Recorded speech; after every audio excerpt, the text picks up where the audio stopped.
আল্লাহর সঙ্গে কাউকে শরিক করা সবচেয়ে বড় গুনাহ।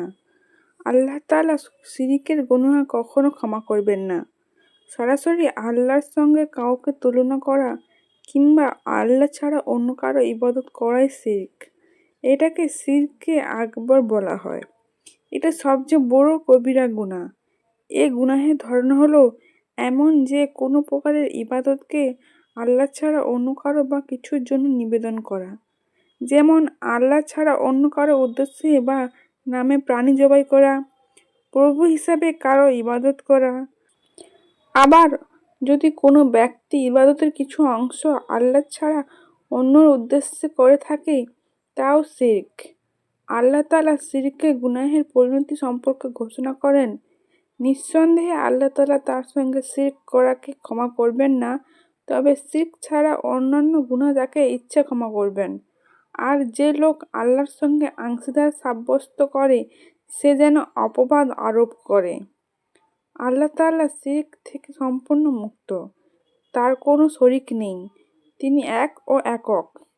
হাদিস পাকে প্রিয় নবী সাল্লাল্লাহু আলাইহি সাল্লাম উম্মতের উদ্দেশ্যে ঘোষণা করেন, রাসূলুল্লাহ সাল্লাল্লাহু আলাইহি সাল্লাম বলেছেন, আল্লাহ তাআলা বলেন, আমি অংশীদারিত্ব থেকে সম্পূর্ণ মুক্ত।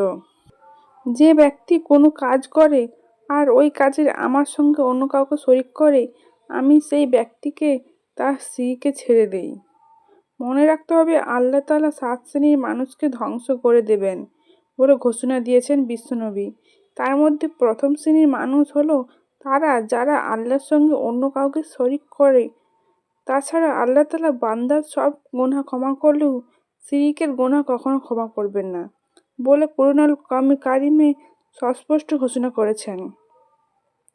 তাই মুমিন মুসলমানের উচিত সবসময় শিরক থেকে নিজেকে বাঁচিয়ে রাখা, শিরক মুক্ত ঈমানের অধিকারী হওয়ার চেষ্টা করা, শিরক বর্জন করে পরিচ্ছন্ন ঈমানের অধিকারী হওয়া এবং আল্লাহর ধ্বংস থেকে বেঁচে থাকা।